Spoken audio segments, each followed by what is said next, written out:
Author of the international bestseller, Confessions of an Economic Hitman. His latest book is Hoodwinked.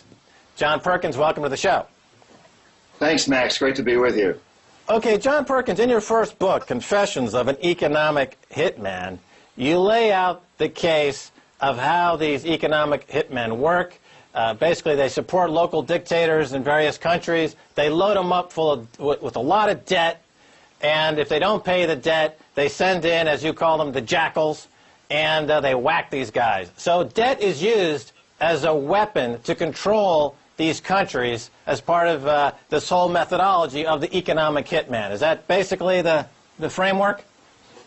That's correct. It's the new form of empire building through debt rather than through the military. The military only comes in as a last resort.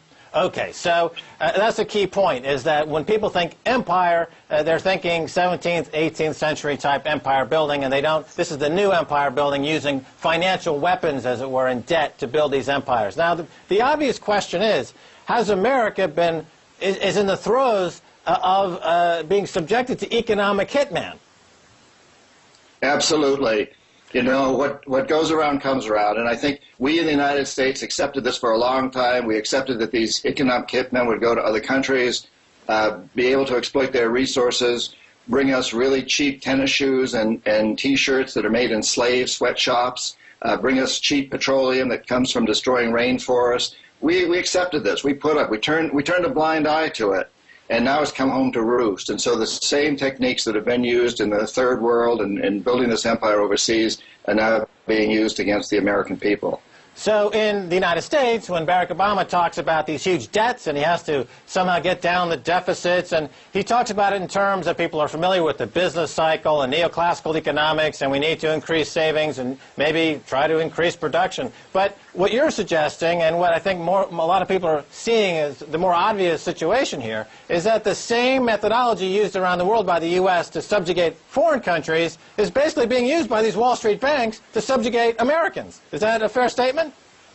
Yeah, absolutely. The same techniques, Max, are being used here. You know, what comes around goes around, and the economic hitmen have really come home to roost. As an example, just one of many examples, in third world countries, we encouraged them to take on huge amounts of debt that they really couldn't afford, and we said the collateral was the oil still in the ground, and that eventually they'd be able to pay back their debts and become very wealthy in the process through their oil.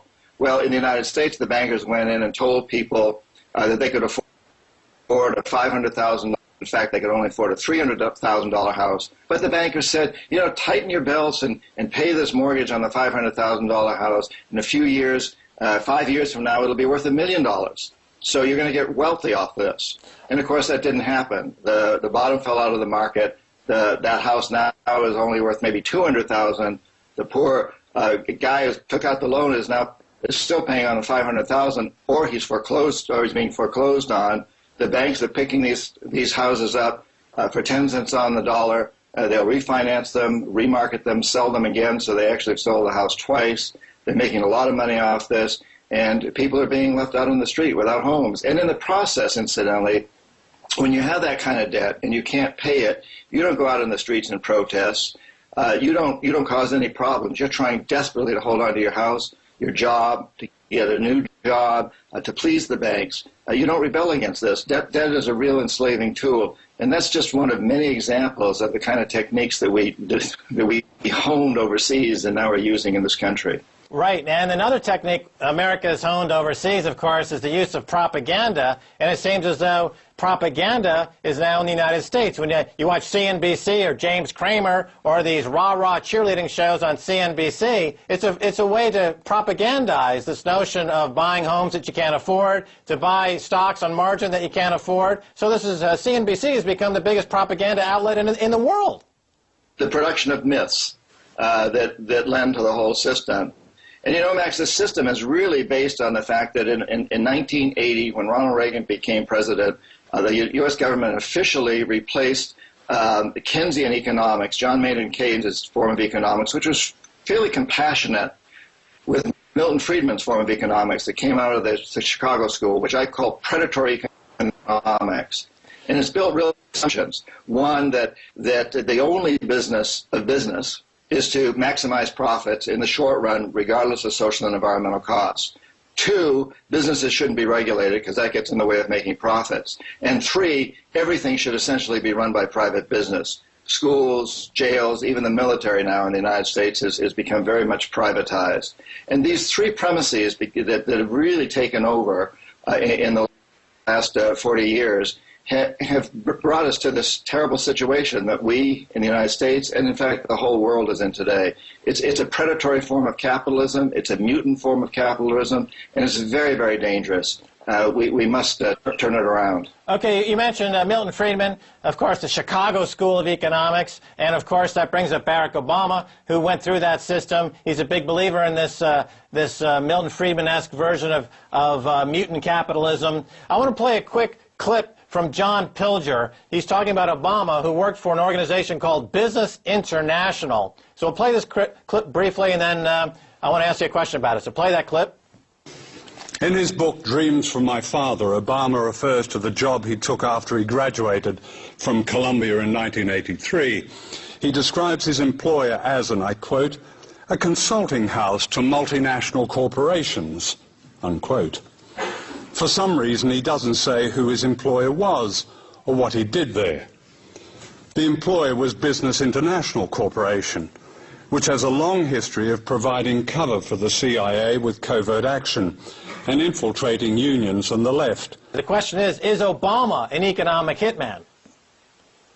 Well, you know, Max, I don't like to speculate. I write about things I know firsthand, and I don't know anything about that firsthand. But I will say that I think in this country today, nobody gets high up in politics, president or otherwise, without being very, very closely associated with the corporatocracy. Okay, now the recent collapse of the U.S. economy, John Perkins, was that basically by design? In other words, a controlled demolition? It was a controlled demolition, and it got out of hand a bit. And so now it's getting back in hand, and we're seeing Wall Street make exceptional profits, record-breaking profits, and pay themselves record-breaking bonuses once again. So it's back on course, and it was planned to a certain degree, absolutely. Now, in Hoodwinked, you see light at the end of the tunnel. For who and how would that take place? Well, my premise in Hoodwinked is, you know, that the geopolitics around the world today is controlled by big corporations, that in the recent past, we've seen the world as this globe with roughly 200 countries, of which a few had a lot of power, the Soviet Union, the United States, the United Kingdom. But today, you might better see the same globe, 200 countries, with huge clouds drifting around the planet that know no national borders, don't follow any specific sets of laws. These are the big corporations. They strike deals, make partnerships with the Chinese and the Taiwanese and the Tibetans and the Russians and the Israelis and the Arab nations, with whoever has markets that they covet or resources they covet. And they are calling the shots. But we have to remember that ultimately they are dependent upon the consumer or tax dollars. They're dependent on getting money elsewhere. It's not like the old empires that were totally dependent on military. These have not built this empire with the military, although the military goes in at times.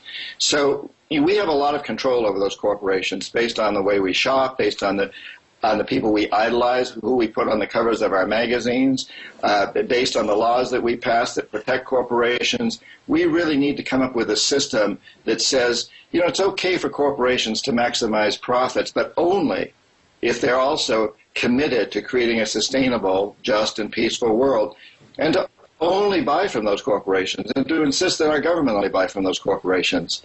It's fairly easy for us as consumers only to buy from those kinds of corporations and send them emails and tell Nike we're not buying from them because they have slave shops, sweatshops in Indonesia. And if enough of us do that, Nike will have to change. Let's just talk briefly about the CIA and their front groups. You talk about this in Hoodwinked, and the role of U.S. corporations and the CIA in the Honduras coup. Can you talk a little bit about that? Yeah, you know, when Zelaya was democratically elected president of Honduras, soon after he came in, he proclaimed that the wage rate would be increased. Well, Dole and Chiquita and Kraft and Cargill and other companies like that, and Russell Athletics, sweatshop companies, did not want to hear that. Honduras has one of the lowest wage rates in the hemisphere. They didn't want those wages to go up, not just because it would affect them in Honduras, but it would mean that wage rates all over Latin America would have to go up because nobody wants to be below Honduras and Haiti. And so they went to Zelaya. They sent in the economic hitmen, tried to convince Zelaya to change. He also was going to change the constitution to make it more favorable to the people rather than the big landowners, the oligarchies. The economic hitmen were not able to turn him around. And so a general who was trained at the U.S. School of the Americas was sent in and overthrew Zelaya. It put the Obama administration in a very interesting position, because here was a democratically elected president overthrown with the help of the CIA because U.S. corporations wanted it. And Obama's Attorney General, Eric Holder, had been one of the lead attorneys for Chiquita, which used to be United Fruit, which was one of the conspirators behind this plan to overthrow Zelaya. Holder had been Chiquita's attorney in Colombia when Colombia brought a suit against Chiquita for hiring assassins to take out union leaders in Colombia. Halder lost the case. But Chiquita. we've come full circle, because the whole economic